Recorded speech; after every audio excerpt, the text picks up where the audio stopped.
The future is green. Yes, green means sustainable. But we're talking about the green, commonly known as hemp, ganja, weed, or cannabis if you want to keep it small. But the world of weed and cannabis is much bigger than smoke and mirrors. I'm Lakai Natasha. I'm Dr. Snap. I'm Kendall, the farm plug. And I'm Antoine Mordican. And this is Growing the Green.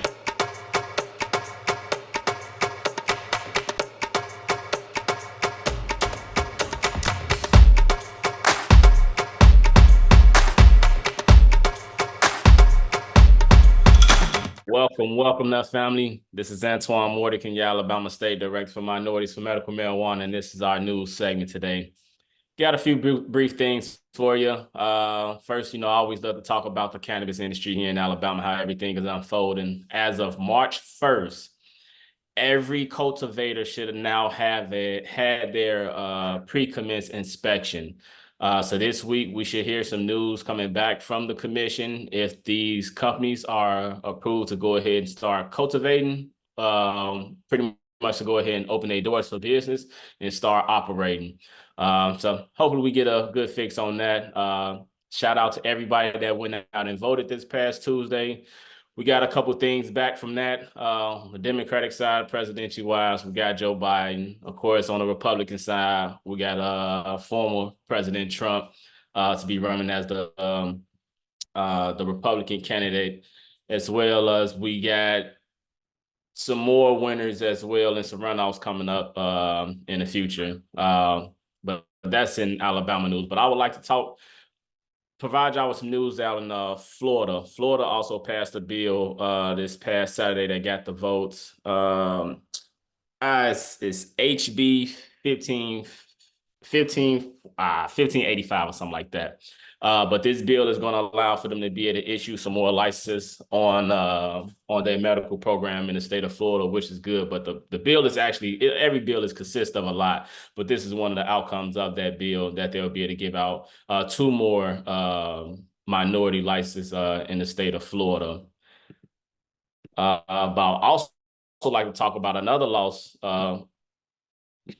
in Florida, which is the Supreme Court. The Florida Supreme Court has pretty much blocked Governor DeSantis' anti-woke bill or anti-woke law, deemed it as unconstitutional, that it violated the First Amendment, which is our freedom of speech. So shout out to the judges on that to really get that done, because we're living in a very interesting time where a lot of folks try to muddy up the lines when it comes down to these politics and what's constitutional, what's not constitutional. So thank you all judges for actually doing your job and making sure that we get things through. And we're going to talk about a lot of the stuff that the judge has been doing here, especially as we focus more on the election and politics and actually voting and gerrymandering and experiences of voting and voter suppression and just going to the ballot, of the intimidation of it. It's a lot that kind of goes into it. But with that, I got one more segment in the news for you. That the U.S. receives first DEA sanctioned cannabis imports from Jamaica. So the DEA is allowing for cannabis to come from Jamaica, but they not allowing for the citizens of the United States to be able to produce it for themselves as of yet. We still having to talk around about descheduling and rescheduling, which hopefully we get it rescheduled at a Schedule 3 and ultimately get more research and stuff over it. Hopefully get it at a Schedule 5, ultimately deschedule it altogether. But we still got a lot of work to get done before we even get there. But yeah, that's all I got for the news. And I would like to go ahead and pass it over to you, Candace. Yeah, no, I think that's really interesting. And you raise up a valid point that in the United States, like Alabama could have a medical market, or California has an adult use market. But the moment your product crosses California state lines, you're immediately drug trafficking. That is considered drug trafficking. But this company that actually is based in Toronto, they just own a manufacturing arm in Montego Bay. So it's kind of like that offshoring situation where, I don't know, maybe the labor may be cheaper there, or maybe just the processing is cheaper there. or maybe the flower that they're growing there is more accessible. I don't know what's going on, but I just think that that's really interesting that we're kind of already in a space where cannabis seems to be, it just further murkies the legality of cannabis on the federal front. Where you're holding states to a certain standard, but then the federal is operating at a crazy different way where we're actually doing interstate, and I mean on the international front, like inter-country or interstate trade. That's pretty new. And that came out in February, so it just came across my radar too. So I'm like, that's an interesting thing. So when we think about, our cousins in Africa, right? Places where the soil is super fertile and probably really untouched. It can be interesting when we start having the conversation of trading internationally, especially when other places can, have, it's more affordable for the labor to do it there. So now it's like, is cannabis like, it's like the question of cannabis in a capitalist system. Like, is there a way to engage cannabis sustainably? Is there a way to engage it, I guess, equitably? Especially now that we're like already having international conversations, but the question here is, it still hasn't been answered. Yeah, I think it's possible. We have to work hard to be able to remove the greed from the capitalism. You can be a capitalist, but once you become greedy, that's when you start doing unethical things, and that's when you start to cut down, cut out the smaller people and really just kind of aim for the those higher companies. So, like you said, this company was from Canada that's able to do business in Jamaica, then get that cannabis from Jamaica here in the United States. Like, what level are we working at when you're not allowing for the everyday mom and pop folks to be able to have access to it and be able to sell it in their own state, where you're allowing from a foreign country to get another business in another foreign country to be able to import it into our great nation. So I think it's a lot of work that we got to do in the midst of that, which it calls for everybody to get more involved in a legislative process. And ultimately, you have to be politically activated, because at this point, if you're not politically activated, what are we trying to accomplish here? Because we see the game that it is that they're playing, and unfortunately, I hate to say it, we gotta play it. I think that it's important, right? And of course, like you said, everyone knows this week was voting, and that's what we're talking about this week. Because obviously, cannabis, the industry is so tied up in policy that if you don't understand policy, or if you don't have someone who understands policy on your team in the cannabis industry, there's no way for you to be successful, like at all, right? And so it's really interesting because here we are, we're seeing all these things unfolding, and I'm gonna be honest with you, like, and I feel like everyone who's been tuned in with us these last couple of seasons, I ain't gonna lie, I felt one way at the beginning, but since these conversations, especially with you, Antoine, and watching your process and really understanding like the impact of voters on the cannabis industry alone in Alabama alone, right? It was undeniable to me.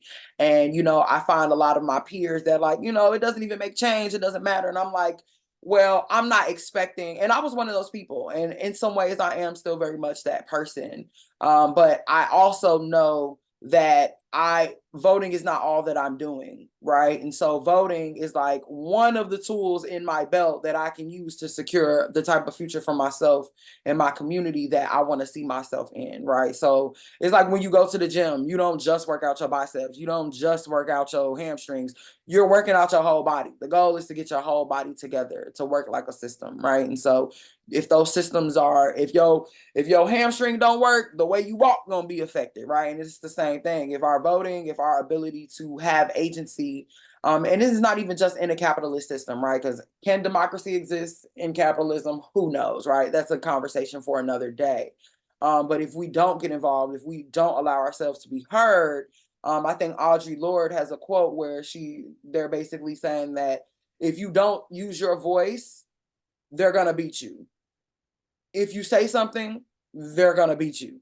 So you might as well let it be known how you feel, because they're probably gonna beat you anyway, right? So when you don't say anything, you don't get involved, it's like it's definitely not gonna change nothing, right? And it's another thing where they say where someone could pee on you and call it rain, right? And here you are sitting here just dancing in it because you think it's from God, but really it's a golden shower, you know what I'm saying? Not that at all. Yeah, nah, it takes a lot for folks to really just kind of get activated, in the sense of getting folks more activated and more excited about voting, they have to be involved in the process to know kind of what it goes. So like, let's take, for example, our experience. Some folks feel like they vote don't matter or it don't count because they don't really know who it is that they're voting for. They don't know what it is that they're voting for. They don't know what's currently in the legislation as of right now. They don't know what amendments could possibly be on the ballot. They just detach from what's really going on the political side of it. So the fact that some folks be detached from it, you still have those that actively advocate for different things in the space, but that's unique individuals like yourself. You wasn't big on voting, but you was out here in these streets. You was out here advocating and pushing for change, but then you'll get, some folks that are just working a 9-to-5 job, they just take care of their family and they just go to work and they come back home. They don't do any extracurricular activities or no additional engagement, or even just to go to a town hall meeting or just sit in on a city council meeting just to really understand and know what's going on around in their surroundings, in their community, in their environment. So before we get into, talking about our experience with election, I would like to actually talk about the gerrymandering that the Supreme Court ultimately let the state of Alabama know that what they was doing was illegal with how they was trying to set up the congressional maps. And I remember when I first mentioned it, I think I had first mentioned it on Growing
politics. Politics is all about interest. It is all about interest. And if you don't know what your interests are, if you don't know what is in your best interest, someone else is going to tell you what your best interest is. Someone else is going to decide what is best for you, and they're going to do everything in their power to exert that thought, right? Their reality, they do everything that they can to impress that reality onto you. And and that's when it becomes so real. And I'm not gonna lie, voting on Tuesday, it was like my second time voting in my life, I think, because when I got old enough to vote, I ended up going out of the country. I don't know. It's definitely not my second time, because when I was at Tuskegee, when I was in undergrad, I definitely voted. I know I was civically engaged when I became old enough, but then there was definitely a point where I was like, this is weird. I don't believe in none of this. And then I stopped. And then I moved out of the country and I'm like, I'm not doing no absentee ballot. I don't even live there. Why should I decide what happened to y'all? I ain't even there. Right. And then when I came back, I just moved around so much that it became difficult for me to be rooted in a place long enough to identify with that community, to feel like I needed to vote, or to feel like I had the right to vote in reality and have a decision in the impact, like the fate of all of these people who will be here after I leave. And then it becomes the added layer on, like, yeah, I'm a PhD student, yeah, I'm in policy, but if you're not actively paying attention to this stuff, if you're not constantly staying up to date, doing the research, or at least staying in community where people are doing these things and keeping you aware of what's going on, it instantly feels like it's the end of the end of the semester, it's the end of the school year. You got all these assignments that you ain't turned in, and you try and graduate. Like, that's how it feels. It becomes that type of anxiety around, like, oh, I need to make a decision, oh, I need to know what to do. And it feels like the whole world is resting on, this moment. And I found myself reminding myself that, okay, this is not everything, right? So for me, saying that to myself has been grounding, like, okay, however this vote turns out, it's not going to stop the work that I'm doing 9 to 5, 5 to 9 is not going to stop the way that I feel about, the cannabis industry, climate change, the war on drugs. None of these things are going to change just based on me typing in a button or pushing a button or writing in a name. Yeah, I'm with you on that. Where Lakai thing? You just sitting there lurking. What you got? Well, it's a lot of things. So, just listening to you all and really reflecting on my past experience. I came back. I went to Selma during the Jubilee just last weekend. And I came back. I was so fired up. And somebody was like, "You just came back from Bloody Sunday, huh?" And it was really to your point, Antoine.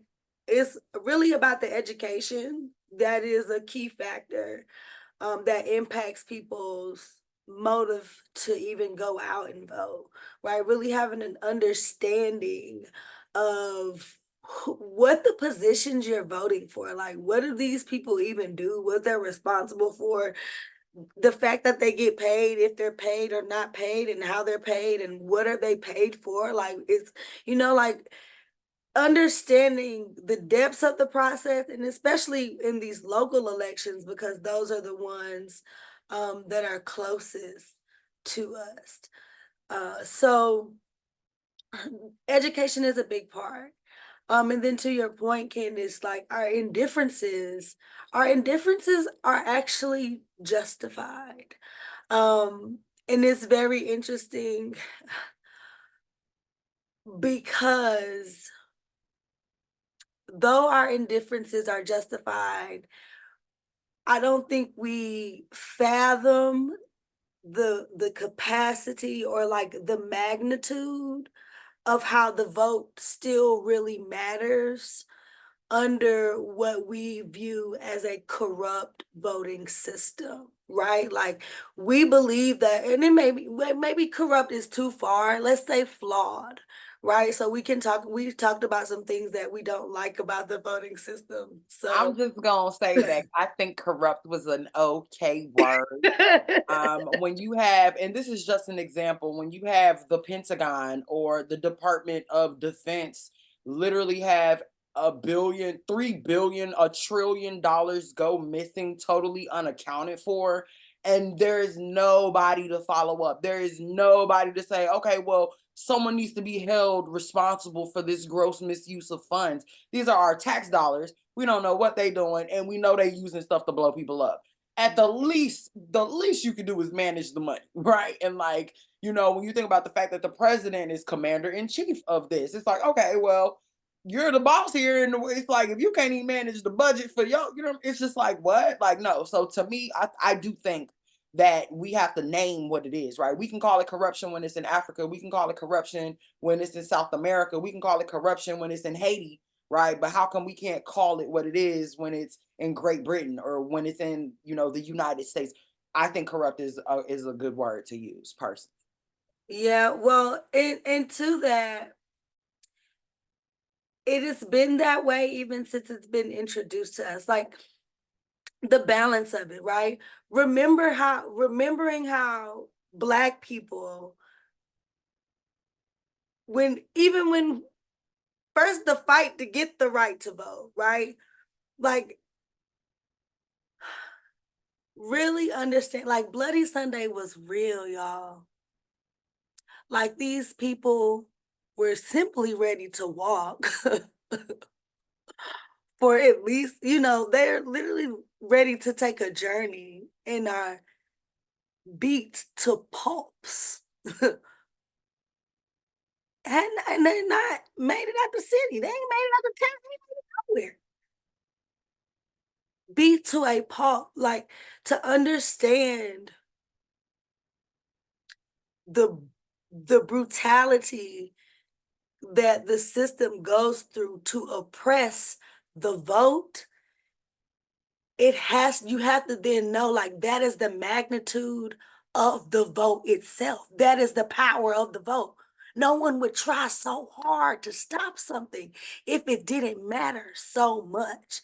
So the fact, And I think when I think about the initial corruption, like they're literally asking us the when we finally are getting our right to vote, here my air quotes, the questions or the tests that we're put through are absolutely irrelevant. Like how many jelly beans are in a jar type, this determines whether you get your ballot or not.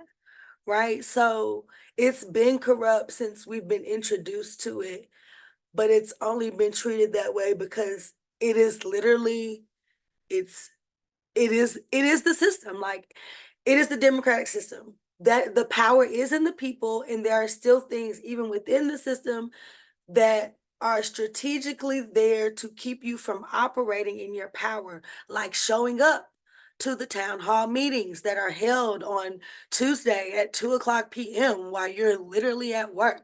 These things are intentional because the power still lies in that space. So there, our feelings are valid. However, it does not take away from the power of our vote. So we still have to work together. And I think education is a good way because when we find out how this directly impacts us, it matters, right? And to your point, Antoine, like I really got to understand this congressional seat that we have and the counties that we're in. And I got to travel to the Jubilee with some Tuskegee University students, and we also went with Alabama State University students. And as much as our schools rival against one another, there's the I had to stop our students from their like innate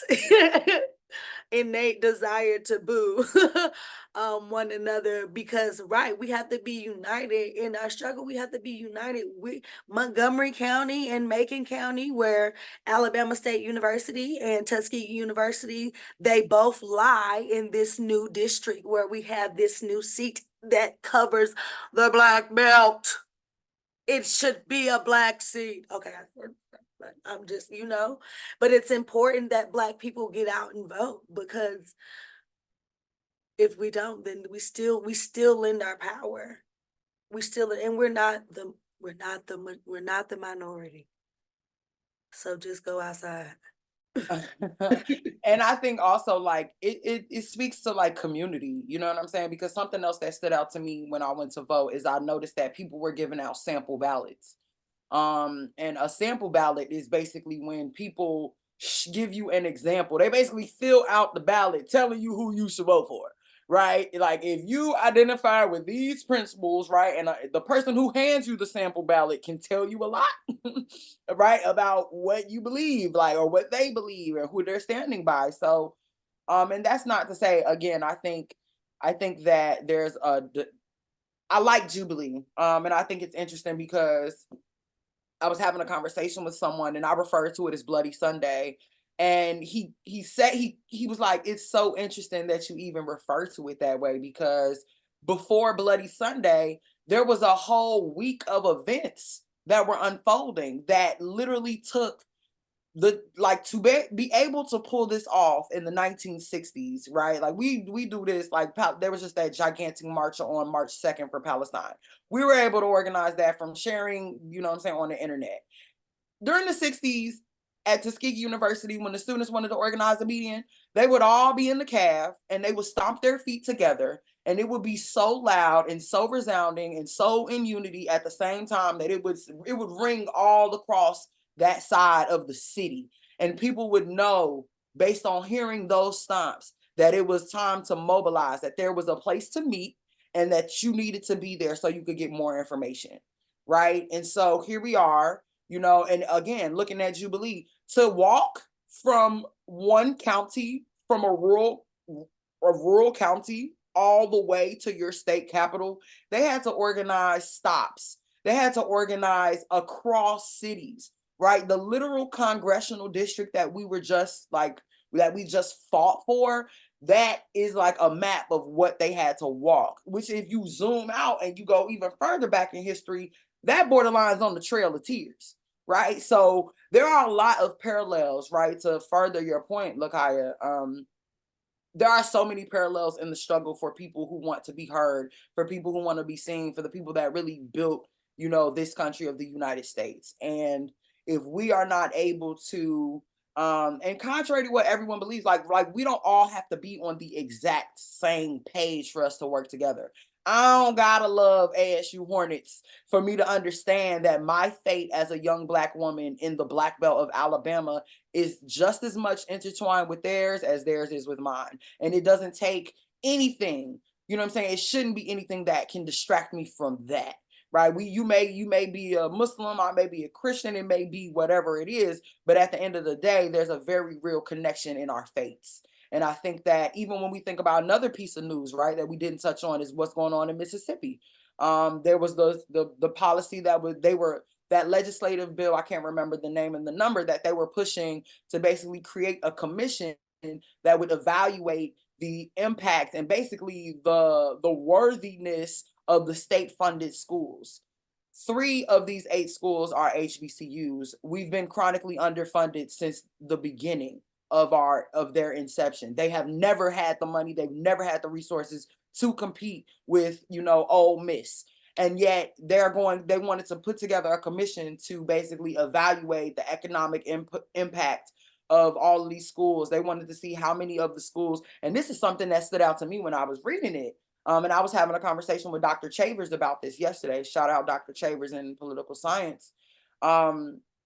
She was talking about how students were like, oh, well, that's Mississippi. I don't really feel connected to that. And she was like, well, do you know that they were looking at the economic impact of each of these universities? They were looking at the retention rate in the state for these universities. So how many people graduate from this university and stay in Mississippi? And that was something that they were factoring into which schools should stay open and which schools should close. So when we think about our universities, right, if you come to a Jackson State, you come there your 4 years and you dip. You come to Tuskegee, you stay there for 4 years, you get everything you can and you dip, and you never give nothing back. You never create those pipelines. Something like, the total opposite of an Antoine Mordican, right? Came to A&M, stayed in the state, and is trailblazing in the state, creating opportunities for multiple people in the state to be able to stay. And that is the type of vision and foresight it actually takes for us to combat the type of tactics, right, and strategies that are actively being used against us. And so another piece of news is that luckily that piece of policy did die on the floor. It did not proceed. So there is no need to, basically, it don't matter, we ain't unpacking it. But what we know, if we've learned anything about history, is the first attempt is never the last attempt, right? They figure out where they went wrong, they tweak a couple words, and then they bring it back as if it were a brand new policy. And so us being right next door, right, we talked about Florida with the Anti-Woke Act. It went from Florida, it started with Ron DeSantis in Florida, Mississippi copied it, you see it in Arkansas, you see it in Texas, it starts popping around once they see that it works. So across counties within your state, across universities within your state, across states within your country, right, we have to be able to identify with each other and know when some threats are not just a threat to one of us, right? A threat to justice anywhere is a threat to justice everywhere. And when you're a young Black person in the United States, it can never be more real, right? It can never be more real than what we're seeing every day. So, it's all of these things that are happening. Like you said, Lakai, it's like, okay, I may not be able to put into words why voting matters, but if you're willing to do all this to keep me from voting, I should, to me, that is enough for me to get involved. I'm with you 1,000% on that. So it's like, in the midst of all this, we have to have people in different spaces that can be able to be, quote unquote, the expert to be able to provide us with the information. Now, just like we're doing on the side for cannabis, a lot of folks don't pay attention to cannabis in the state of Alabama. A lot of folks come to us, as the certified leaders or the ones that's of the knowing. If somebody, and I tell folks all the time in the state of Alabama, like, you have a cannabis question in the state of Alabama, you can ask me, because I'm about 99% sure that I'm gonna have the answer. And if I don't, I can easily make a phone call to be able to get that answer for you, at least to be able to do some research to figure it out, or at least point you to the legislation that might answer your question. So now we get into the space of how do we create an educated voter? And I'll chime in about kind of how I go about my process of voting.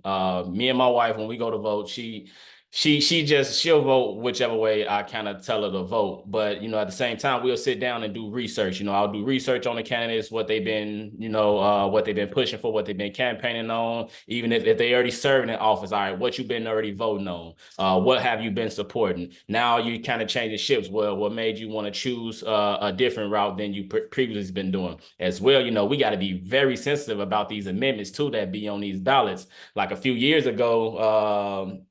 Maybe about 3-4 years ago now. I can't remember exactly when, but when they had that abortion amendment on the ballot, a lot of folks did not know about that. And when they went to the ballot in the wording, like, man, these attorneys or these politicians, whoever it is that's writing these things up, man, they wordplay is phenomenal because you don't know which way. If you say yes, you don't know if you for it or against it. Because they'll muddy it up so much that about time you finally get to the end of the document, you're like, all right, well, if I say no, I don't know if I'm saying that abortion is cool or if it's not cool. So we got to be able to create, more educated folks. Like even at that point, I think I started driving around and just seeing signs that said, say no to HB2 or Amendment 2. I think that's what it was. Say no to Amendment 2. Just like right now, we got the vape ban bill, which they try not to get that to the floor. Just say no. Email your representative, email your House representative, senators, whoever, and just to say no. But ultimately as well, as a community, we have to come together. Like I said, we got to at least have one. I ain't gonna say one person because that is a lot of work for one person. We got to have a team. We got to have a team of folks that's in the knowing, and then we can be able to create an opportunity for us to be able to come together and to kind of have these Shark Tanks conversations and have the conversations really about what it is that we're doing, what it is that we would like to see, and produce a collective effort for that. Because in a lot of cases and situations, which we're out here talking about cannabis, I'm trying to push for. Well, ain't no trying. I am pushing for SB 42 here in the state of Alabama, which to decriminalize cannabis down to a misdemeanor and a citation versus you going to jail and things like that. And it's tough to get people to pay more attention to that and make sure they recognize the opportunity that's here because people love they herb here in the state of Alabama. And now that I'm in the cannabis space and well traveled throughout the state, everybody loves this plant. However, you'll get those I don't even want to call them a selective group of Christians. Let me say that. Like conservative, like hyper conservative. Like Yeah, they just hyper. But it's tough for me to even. It's I don't want to call them hypocrites, but that's what they are. They say that for certain. Yeah, don't put it on Christianity. Put it on those individuals. Those individuals, they're hypocrites. Just like they'll say they're pro-life, but they want to give folks the death penalty. It's like how is that possible? Now we have what's the bill that just passed? That failed. IVF. Pretty much saying that the embryos of babies are actual people or babies. Like I can't get they. If I can't file them on my taxes, they don't exist, in my opinion, to be honest. Because at the end of the day, that's what we have to do. We have to pay for it. Our taxpaying dollars going towards it, all that other kind of stuff. If I'm not able to get any money back from that, how can you say that this is a person? And then you're trying to control somebody else. It's just we're in a iffy and weird time, but it's important that we create an educated voter. So when we do get these kind of situations that come about, especially the situation in Mississippi, we have to make sure that folks know what side they need to stand on. And most importantly, just so they can be able to get out here and mobilize to be able to vote. Because man, if we didn't necessarily have the media, if we didn't have like Shade Room and all this other kind of stuff, a lot of that stuff can kind of get lost in the mix. If we did, I'll just say, if we didn't have social media as we have it today, if we was back in the 60s and they was trying to push that, best believe it would have went through because the word wouldn't travel fast enough to be able to stop it. So I also think it makes me think, like you mentioned, the Shade Room, and I'm thinking about the role of like communications and social media in organizing and mobilizing and stuff. And I'm thinking about I think about there are two people when I think about in the state of Alabama, for me personally, that I deeply respect and how they have showed up and have encouraged me to get back to my level of civic engagement. And that's you, Antoine, and another brother who is also an alpha.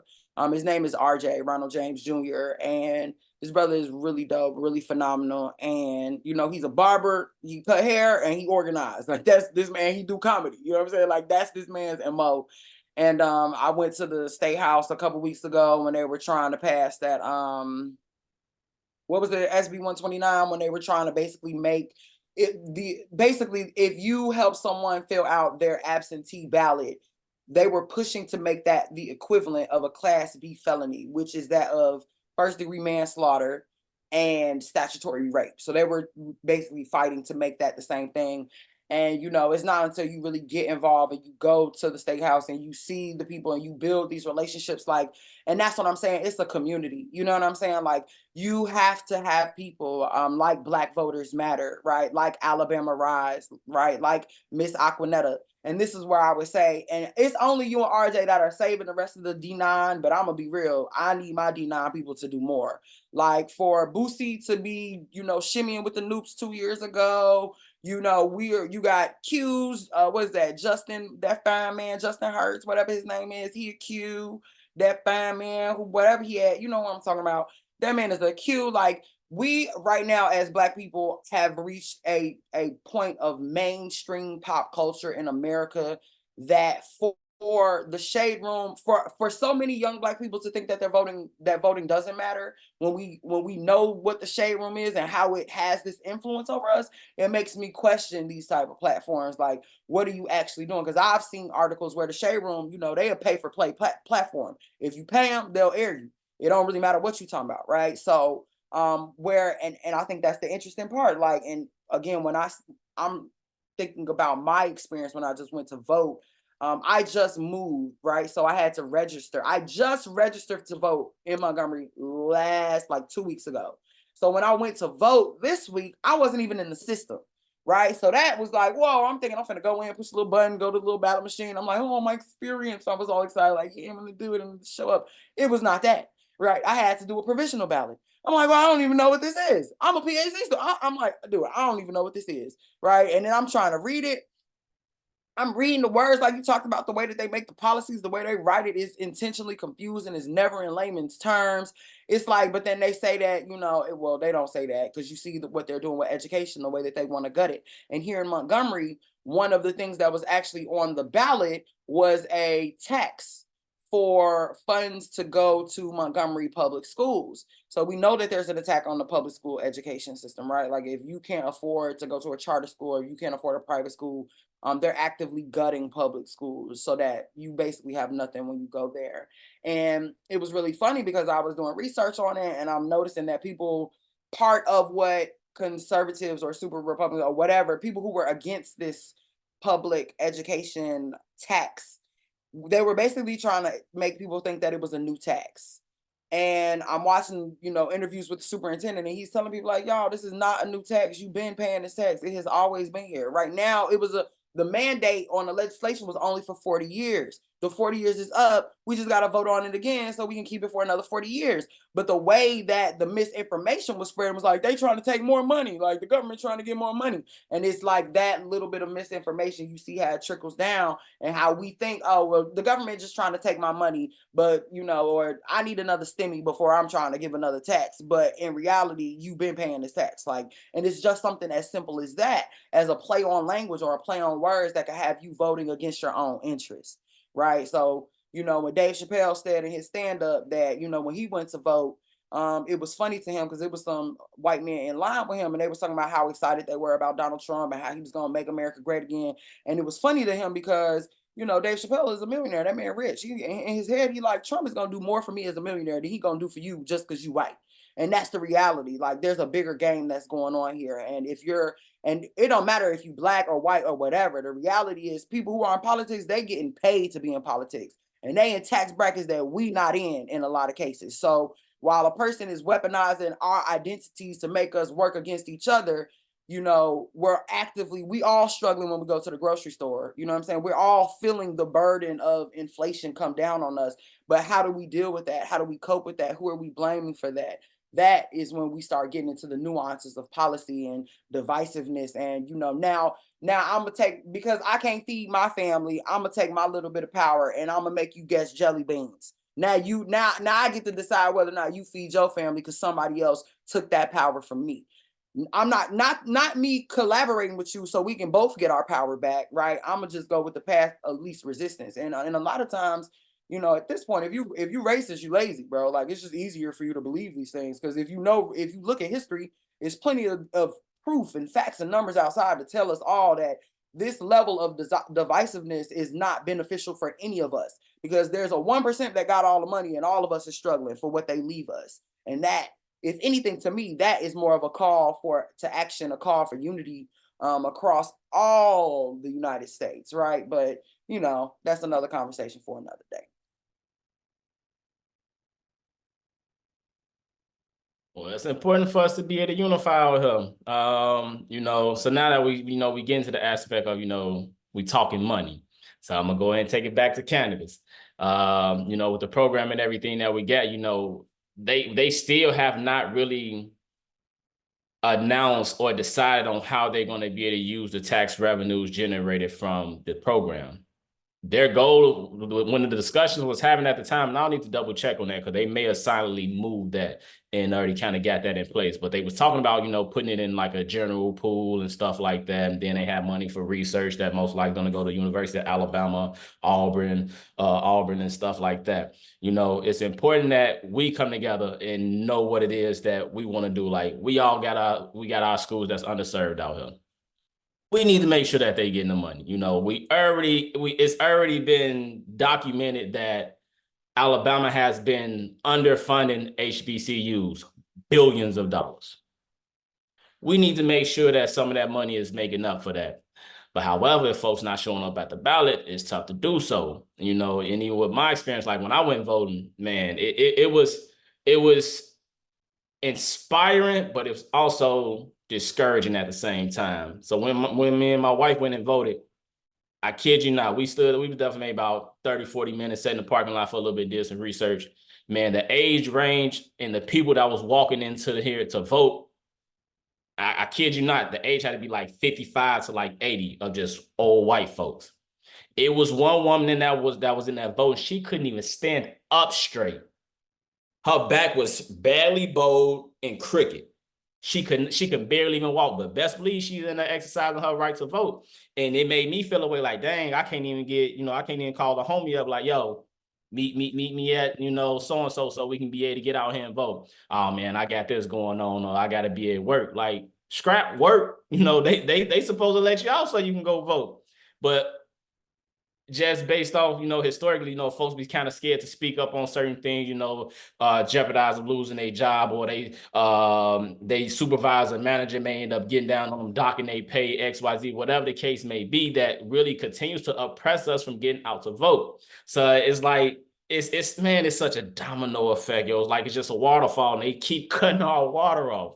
It's important. It's so important that we get out here and vote, even just simply as individuals, but the collective effort we got, and we definitely need to do a better way of educating folks. I appreciate the links that you share with me, Ken, as well. I can be able to do research on individuals to know what it is that they voted for and stuff. Because I didn't even know that. I had to go to their personal website and see what they then go to the state and see what they voted for, and then read the bill that they voted for. It was crazy. So we really do need to be able to simplify that a little more, a lot better, to be able to make it appealing to the everyday person. But to be honest, man, we got to start calling our gatherings again, man. We need to be stumping our feet so they can hear us on the east side of Alabama, knowing that they need to meet us in Birmingham so we can be able to have this conversation.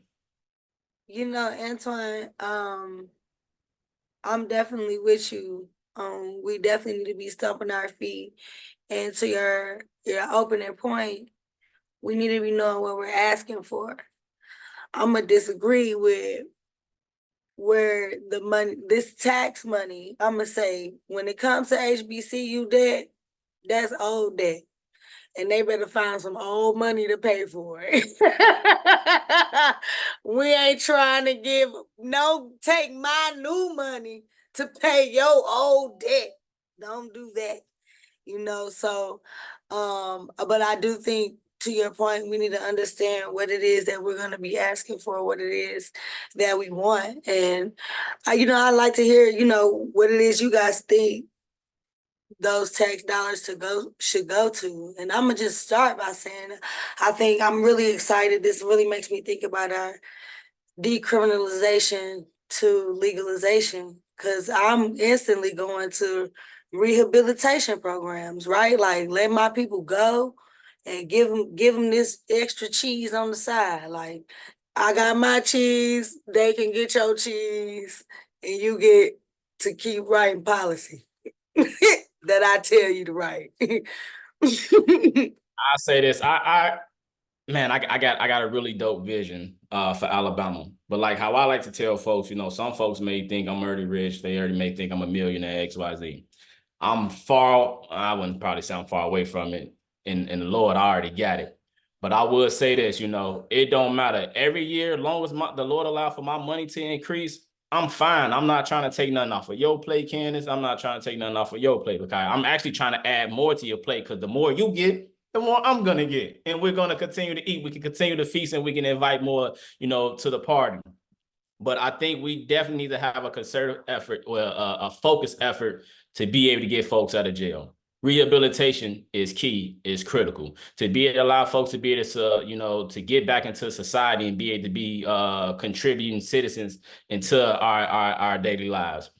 Another thing, we have to make sure that we get more resources out here for like small businesses, or I ain't gonna say small business. I'm kind of keeping this thing black and minority all the way across because we know we are the ones that are underfunded, lended, mortgages, homes, cars, just loans, money in general. We always the last ones to see it, or we get the very terrible interest rate at the end of 20% on a crazy loan. We got to make sure we do that. Then also education, we still got, it ain't necessarily got to go to the HBCUs, but I'm still gonna push for the HBCU because those are our higher levels of institutions for education to be able to make sure that we create a valuable youth and workforce that's going to be coming up in the industry and making sure that we have necessary professionals in place. Now, I ain't talking about just to be able to grow cannabis, to be able to process cannabis, to transport cannabis, to be able to dispense cannabis. I'm talking about for those ancillary services such as our attorneys, and let them know that it's an opportunity for them to be an attorney and represent some cannabis companies, as well as CPAs to be able to do bookkeeping for a cannabis company where our taxes and the way how we got to keep up with things are different. We got to pay a tax because we dealing in an industry that is predominantly, that is still illegal on a federal level. And then we need just fire engineers, just when it comes down to cultivating and architecting itself, even down to HVAC and electrical use, and now we're getting back into the agricultural technology of everything. What it takes to be able to grow and cultivate a quality product indoors, it takes a lot more parameters to be able to execute that. For example, if you want to grow indoors, I'll use cannabis. Of course, I'm gonna use cannabis. Cannabis, for example, to be able to grow indoors in like 1,000 square foot facility, dealing with the light, dealing with the heat from the light, just heat in general, humidity in the room, in the building. You have to have large HVAC systems to be able to handle that. So traditionally for your house, for a house that's like 3,000 square feet, HVAC system that's like 3.5 tons will be able to heat and cool that house with no problem. However, that is insufficient on the side of cannabis when it comes down to agriculture to be able to, cool that air, to be able to deal with everything in the air. And for a situation like that, you need about 8 tons to be able to handle, to heat and cool a grow facility as well. You got to worry about removing the water out of the air. Now you got to get into dehumidifiers to be able to make sure that you could controlling the room so we don't have the opportunities for mold and things to be able to develop. You got to be able to handle the multi-level different ecosystems from the top to the bottom, because of course you'll have everything be dry up top because the lights hitting the plants and drying everything out. But once you get past that part where the shades and everything from the leaves, it get the moisture build up down there. Now, how you going to be able to address that climate? So now you got to have ductwork system and everything that's blowing air below so that we get a move of fresh air through everything. So it's a lot that takes into that, and we need engineers to be able to help out in that aspect. And then we get down just to the traditional stuff. General contractors, construction workers, we need to make sure that they are more knowledgeable about this, so the stuff that we can be able to build. So it's so many different levels and tiers of professionals that this industry is going to need, that we can be able to allocate and develop our people and our citizens here in the state of Alabama so they can be able to successfully enter the industry and make sure that the economic stimulation don't necessarily miss our state or miss our people, so that we can be able to get them better engaged and prepared for the opportunities that's to come, because it's here. And I'm here to say that it's here because I got a license. Hopefully I'll be growing next week. So it's a lot of stuff that still needs to be done. And I can be able to speak from that aspect as an owner, because I know of all the intimate, inner works and that's going to take to be able to get the job done. Ashay, when I think of like the relationship of the individual scale to the communal scale, I definitely see policy as being important, a liaison kind of between those two levels of conversation. And even when we think about politically, right? Like you have your local government, right? These can be people like, shout out Elise Tober. Like you could just be in Busy Bees. I mean, you could be in Vibes and walk in and see Elise, you know what I'm saying? And that's your commissioner for District 3, you know what I'm saying, your whole county, right? And to have access to people like that, again, it talks about community, right? Like you have to be plugged in. And when you're plugged in on a local level, it's almost inevitable that you're going to hear about things that are going on the federal scale.